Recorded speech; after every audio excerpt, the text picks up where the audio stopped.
Okay sir, మీరు రెడీయా ఇప్పుడు? ఎస్. సో త్రినాథరావు గారు రెడీ. యా, ఇక్కడికి వచ్చిన మీడియా వాళ్ళకి అందరికీ కూడా నమస్కారం. ఫస్ట్ హ్యాపీ బర్త్డే అభిష్ గారు. అండ్ ఫస్ట్ నాకు చాలా ఈ మధ్య చాలా హ్యాపీగా అనిపించిన మూమెంట్ ఏంటంటే కుబేర పెద్ద హిట్ అవ్వడం.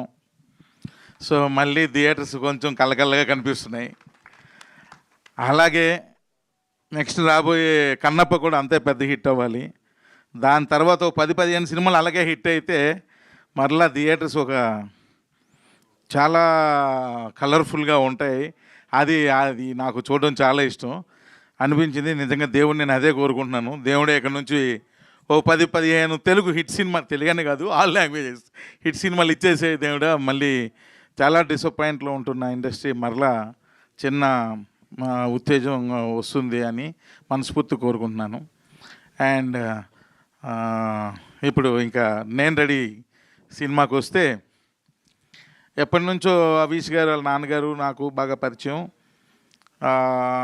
ఒక విధంగా వాళ్ళ ఫ్యామిలీ ఫ్రెండ్ లాంటివన్నీ, ఫ్యామిలీ మెంబర్ లాంటివన్నీ కూడా. సో ఎప్పటి నుంచి అడుగుతుంటే ఒక మంచి కథ సెలెక్ట్ అయ్యి మనకు నచ్చితే అప్పుడు చేద్దాం అవిష్ గారు అని అలాగా వెయిట్ చేయించాను.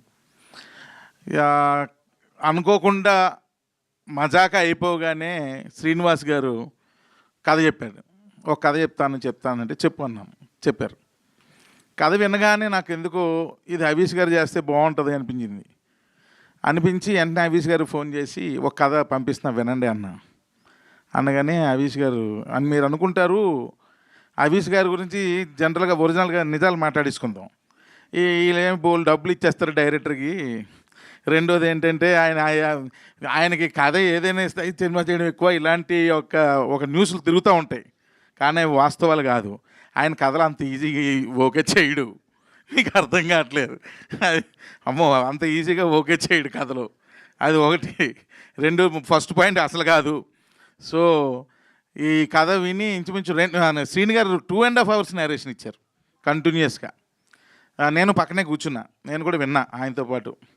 సో వినగానే సింగిల్ షాట్ ఓకే చెప్పారు ఆయన. ఓకే చెప్పి, త్రినాథ్ గారు నాకు బాగా నచ్చింది, బాగా ఎంజాయ్ చేశాను, ఈ సినిమా చేద్దామని.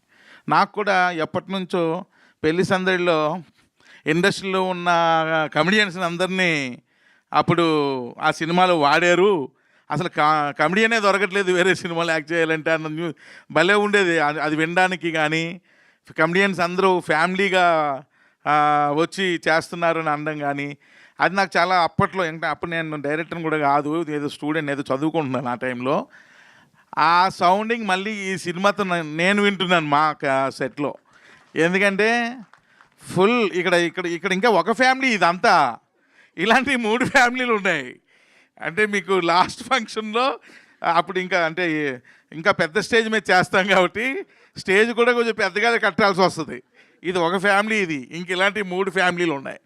సో అంతమంది ఆర్టిస్టులతో సినిమా చేస్తున్నాం. రోజుకి 12 నుండి 15 క్యారవాన్లు పెడుతున్నాం. సో క్యారవాన్లకి ప్లేస్కే పాపం మా మేనేజర్లు చాలా ఇబ్బంది పడుతున్నారు. ముందు క్యారవాన్లు ప్లేస్ సెట్ చేసుకోవడానికే ఇబ్బంది పడుతున్నారు. సో వాళ్ళందరితో రోజు ఒక పండగలాగా, షూటింగ్ అంటే ఎలా ఉంటుందంటే ఒక పండగలాగే ఫుల్ ఎంజాయ్ చేస్తున్నాం అంతే. శ్రీలక్ష్మి గారు రాలేదు కదా, శ్రీలక్ష్మి గారు ఆవిడ కూడా మెయిన్ క్యారెక్టర్ చేశారు ఇందులో. అసలు ఎన్ని సీన్లు, ఒక 10 సీన్లు చేస్తే 8 సీన్లు విపరీతంగా నవ్వుకుంటున్నాం, మిగిలిన 2 సీన్లు విపరీతంగా ఏడుచుకుంటున్నాం. అందరం ఏడుస్తున్నాం, అంత ఎమోషనల్ అవుతున్నాం. అంటే ఏమి పెద్ద యాక్షన్ ఇలాంటి సినిమా కాదు. ఇట్స్ ఎ ఫ్యామిలీ ఎంటర్టైనర్, ఒక ఫ్యామిలీ ఎంటర్టైనర్. సరదాగా ఆ ఎమోషన్స్, మరి మధ్యలో వాళ్ళ మధ్య ఉన్న సరదాలు, ఇంతే సినిమా, ఏముండదు. సో నేను ప్రతిరోజు ఎంజాయ్ చేస్తున్నాను. ఇందాకలు అన్నాను మీకు డైలాగే లేదు కదా, డైలాగ్ లేదన్నాను కదా, దాని యొక్క ఎఫెక్ట్ ఏంటో మీకు థియేటర్లో చూస్తారు. ఆ డైలాగ్ లేనిది ఏంటి అన్నది. సో అద్భుతమైన నటులు లక్కీగా నాకు ఈ సినిమాకి సెట్ అయ్యారు. అందరూ అన్ని క్యారెక్టర్లో కూడా అలా ఫిక్స్ అయిపోయారు. ఎవరి క్యారెక్టర్ని వాళ్ళు బ్రహ్మాండంగా చేస్తున్నారు. సో ఒక సాంగ్ కూడా రీసెంట్గా చేసాం, చాలా గ్రాండ్గా చేసాం. అలాగే సాంగ్స్ మిక్కీ జే మేయర్ నిజంగా నాకు చాలా, అంటే తను ఎక్కడ యూఎస్లో ఉంటాడు, ఏదో ఫోన్ కాల్స్లో మాట్లాడుకోవడమే. ఆయన ఎప్పుడు అదే చెప్తుంటాడు, ఏంటి సార్ నాకు విజువల్స్తో కలిపి చెప్తుంటే నాకు ఇంకా ఇంట్రెస్ట్ వస్తుంది, నాకు వర్క్ చేయడానికి ఇంకొంచెం ఇంట్రెస్ట్ పెరుగుతూ ఉంది అని చెప్పి మంచి సాంగ్స్ అద్భుతంగా ఇప్పటికే 3 ఇచ్చేశారు. ఒకటి ఆల్రెడీ షూట్ కూడా చేసేసాం. సో అంటే అది ఇప్పటి నుంచి అవన్నీ ఇంచుమించుగా 50% సినిమా షూట్ అయిపోయింది, ఇంకో 50% బాకీ. సో ఇప్పటి నుంచి ఎందుకులే విజువల్స్ అంత ఎక్కువ ఇవ్వడం, ఓన్లీ బర్త్డే గ్లిమ్సే ఇద్దామన్న ఉద్దేశంతో ఒక్క షాటే వాడాం. సో అందుకే నేనేమంటానంటే, నాకు ఇంకొక పెద్ద ప్రాబ్లం ఏంటంటే, ఆర్టిస్టులు ఎవరు వచ్చినా సరే ఈ సినిమాలో కొంచెం నీట్గా ఉండాలి, మంచిగా సేవ్ చేసుకొని, లేకపోతే నీట్ సేవ్తోనో లేకపోతే శుభ్రంగా తల్ల దూకొనిలోనే. ఈ ఆర్టిస్టులు కరువు అయిపోయారు.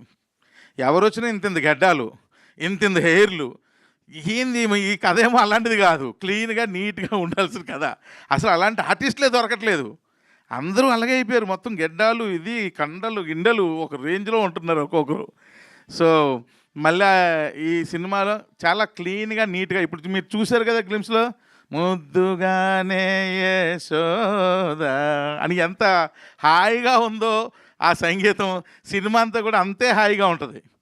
సో ఇది it's a like family bonanza. Families అందరూ కూడా వచ్చి సరదాగా 2.5 hours ఎంజాయ్ చేసి లాస్ట్ 15 minutes ఓవర్ ఎమోషన్ అయ్యి ఒక చిన్న ఎమోషన్తో థియేటర్ నుంచి బయటకు వెళ్తారు, అంతే. ఎందుకంటే ఏముండదు సినిమాలో. సో నేను అప్పుడే వాళ్ళ నాన్నగారితో అన్నా, ఈ సినిమాకి మీరు ప్రొడ్యూసర్ అయితే నేను చేయనని. ఈ సినిమాకి నేను కాదు ప్రొడ్యూసర్ని అన్నారు. మరి ఎవరు అనగానే అవి ఆవిడని ఇచ్చారు. ఈవిడ ప్రొడ్యూసర్ ఏంటండి, హీరోయిన్ లాగా ఉంది అంటే, మరి అనగానే ఎంత మంచి ప్రొడ్యూసర్ అంటే ఆవిడ.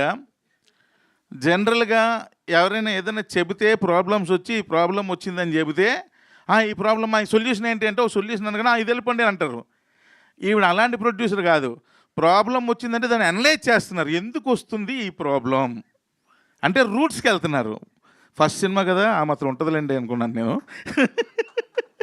రూట్స్కి వెళ్ళి దీనివల్ల ప్రాబ్లం వస్తుందని ఫైండ్ చేసి వాటిని సాల్వ్ చేయాలి, వాటిని సాల్వ్ చేస్తేనే ప్రాబ్లం సాల్వ్ అవుతుంది, లేదంటే మళ్ళీ రేపు కూడా పుడుతుంది అని చెప్పి ఆ రూట్స్ లెవెల్లో దాన్ని సాల్వ్ చేసుకుంటూ వస్తున్నారు. అంత మంచి ప్రొడ్యూసరు. సో నిజంగానే బాగా నచ్చారు. అంటే ఇది ఫస్ట్ ఫిల్మ్, ఇంకా డెఫినెట్గా మీరు నెక్స్ట్ ప్రాజెక్ట్స్కి బాగా షైన్ అయిపోతారు. సో ఎందుకంటే ఆమెకి చాలా ఇంట్రెస్ట్ కూడా ఉంది, సో సినిమాల మీద వాటి మీదను. సో నేను ఇంకా అభీష్ గారు ఒక్కరే వాళ్ళ ఇంట్లో సినిమా పిచ్చోళ్ళు అనుకున్నాను, లేదు ఈమె కూడా ఉన్నారన్న విషయం ఇప్పుడే అర్థమైంది. సో అంత మంచి ప్రొడ్యూసర్. సో మీరు ఇంకా ఎన్నో సినిమాలు చేయాలని, అంటే నా డైరెక్షన్లోనే కాదు, ఇంకా చాలామంది దర్శకుల్ని మీ ప్రొడక్షన్లో చేయాలని మనస్ఫూర్తిగా కోరుకుంటున్నాను. అలాగే ఇక్కడ ఉన్న మా ఆర్టిస్టులు అందరికీ పేరు పేరున రూపా గారు, అమ్మ క్యారెక్టర్ తీసుకొచ్చి ఒకరోజు షార్ట్ తెచ్చి రండి మీరు అని తీసుకొచ్చి కాళ్ళకు పట్టీలు పెట్టించా. నేను మదర్ క్యారెక్టరు పట్టీలు అంటే రండి అన్నా అని ఒక సెలౌట్లో హై స్పీడ్లో పరిగెత్తించి వెనకాతల నుండి షాటు, పరిగెడుతున్న కాళ్ళకి 2 పట్టీలు పరిగెడుతున్న హీరోయిన్కి తీస్తున్న లాంటి షాట్లు తీశా. ఆవిడకి అర్థం కాల, ఏంది ఇది నాకు మదర్ క్యారెక్టరు, ఈ హై స్పీడ్లో ఈ షాట్లు తీస్తున్నారు ఏంటి అని. ఆ 2-3 షాట్లు ఎడిట్ చేసి ఇంకొక ఎమోషనల్ డైలాగ్ చెప్పించి 3 ఎడిట్ చేసి ఆమెకు చూపించాను. వెంటనే చూపించగానే ఆవిడ కళ్ళలో నీళ్ళు వచ్చేసినాయి. అంటే ఆ ఎమోషన్ అలాంటిది. సో ఈ సినిమాలో ప్రతి ఒక్కరికి కూడా, ఇక్కడ ఉన్న అందరు ఆర్టిస్టులకి వాళ్ళు చేస్తున్న ప్రతి సీను కూడా వాళ్ళకి వెంటనే చూపించేస్తున్నా, ఇగో మీరు యాక్ట్ చేసిన సీన్ ఇది చూడండి అంటే వాళ్ళు ఇంకా అది చూసి ఇంకా బాగా చేస్తున్నారు. అలాగే శ్రీలక్ష్మి గారు ఎక్సలెంట్, ఆవిడ ఎంత బాగా నవ్విస్తారు ఈ సినిమాలో, అంత బాగా ఏడిపిస్తారు ఈ సినిమాలో. సో నేను రెడీ అన్నాం పిక్చర్లో. అండ్ చెప్తున్నాను కదా, ఒక పిక్నిక్లా చేస్తున్నాం. రోజు ప్రదీప్ గారు రాలేదా, ప్రదీప్ గారు వాళ్ళ ఇంట్లో ఆవకాయ పచ్చడి, సార్ గోంగూర పప్పు అయితే ఎక్సలెంట్, వాళ్ళ ఇంట్లో గోంగూర పప్పు గారి కూడా వేస్తారు. అది ఇలా ఒక్కొక్కరు రోజు బాక్సులు తేయడమే. అంత బాగా ఎంజాయ్ చేస్తూ సినిమా చేస్తున్నాం, అలాగే అంత ఎమోషనల్ కూడా అవుతున్నాం. అందరం ఒక ఫ్యామిలీలా ఫామ్ అయిపోయాం. సో ఈ సినిమా అతి త్వరలో, చాలా ఇంకా 50% అయిపోయింది, చాలా స్పీడ్గానే ఫినిష్ చేసేస్తాం. చేసిన తర్వాత ఎంత త్వరగా అయితే అంత త్వరగా మీ ముందుకు తీసుకొస్తాం. డెఫినెట్గా మీరు అందరూ ఎంజాయ్ చేస్తారు. నా సినిమాలకి మ్యాక్సిమం ఎడిటర్ మా ప్రవీణ్ పుడియే, కానీ ఏ సినిమా ఫంక్షన్కి రాలే, దీనికి వచ్చాడు, నాకన్నా ముందు వచ్చాడు. అదే అర్థం కాల ప్రవీణ్, ఏందో స్పెషల్ అర్థం కాల. ఇదే ఫస్ట్ టైం ఆయన ఫంక్షన్కి రావడం. సో నాకన్నా ముందు వచ్చేసాడు. నేను టైంకి రాలేదా? సారీ, నేనే టైంకి రాలేదు. ఆ కోపం మా మా మూర్తి గారు ఆల్రెడీ వార్నింగ్ ఇచ్చారు నాకు ఫోన్ చేసి, ఎక్కడున్నారు, టైం ఎంత అయింది అని. అలాగే మా నిజార్, మా ఇద్దరిది చాలా చాలా సంవత్సరాలు, చాలా సినిమాల అనుబంధం. So at the same time ఈ సినిమాలో కూడా చాలా సూపర్ విజువల్స్ ఇచ్చాడు, చాలా బాగా చేస్తున్నాడు కూడా తను ఫోటోగ్రఫీ. అంటే ఫిక్స్ అయ్యాం సినిమా బాగా చేద్దాం. ఇంచుమించుగా 28 మంది ఆర్టిస్టులు ఉన్నారు, 28 మెంబర్స్ ఆర్టిస్టులు సినిమాలో. సో అంతా బాగా చేద్దాం, కలర్ఫుల్గా చేద్దాం అని ఇద్దరమే ఫిక్స్ అయ్యి సినిమా చేస్తున్నాం. సో డెఫినెట్గా ఈ సినిమా పెద్ద హిట్ అవ్వాలి. హవీష్ గారికి ఆయన కెరియర్లో one of the best film ఇది అవ్వాలని మనస్ఫూర్తిగా నేను కోరుకుంటున్నాను. అండ్ హవీష్ గారికి ఒక రిక్వెస్ట్ అంటే, ఇంక లేట్లు చేయకండి, వెంటనే సినిమాలు చేస్తూ ఉండండి, లేట్లు చేయకండి. త్వరగా సబ్జెక్ట్స్ చూజ్ చేసుకొని మీకు నచ్చిన సబ్జెక్ట్స్ వెంటనే హ్యాపెనింగ్ అయ్యేటట్టుగా మంచి మంచి డైరెక్టర్స్ని పెట్టుకొని బాగా చేయండి అని. ఇప్పుడు నేను ఇది ఎప్పుడు అదే అంటుంటాను, ఇంత లేట్ చేస్తారేంటి, ఇలా లేట్ చేస్తున్న కొలది ఏమవుతుందంటే వయసు అయిపోతూ ఉంటుంది. అది కాదు కదా, మనం ఇంట్రెస్ట్ ఉండేటప్పుడు వెంటనే చేసేయాలి. సో అలా చెయ్యండి, కానీ మంచి సబ్జెక్టులు మీకు నచ్చినవి చెయ్యండి అని మనస్ఫూర్తిగా కోరుకుంటూ, నాకు సపోర్ట్ చేసిన నా ఫ్యామిలీ మెంబర్స్ అందరికీ కూడా మరొకసారి, అలాగే ఇంకా రాలేదు వాళ్ళకు కూడా మీ ద్వారా మరొకసారి థ్యాంక్స్ తెలియజేస్తూ, అలాగే మీ అందరూ కూడా ఈ సినిమాని ఎంకరేజ్ చేయాలని ఎప్పుడులాగే మీ అందరినీ మనస్ఫూర్తిగా కోరుకుంటూ సెలవు తీసుకుంటాను. Thank you very much. Thank you sir, thank you so much. So మీరు త్వరగా షూటింగ్ పూర్తి చేసి సినిమాని తీసుకొస్తే మేము రెడీ థియేటర్స్కి వచ్చి చూడడానికి. అండ్ ఇప్పుడైతే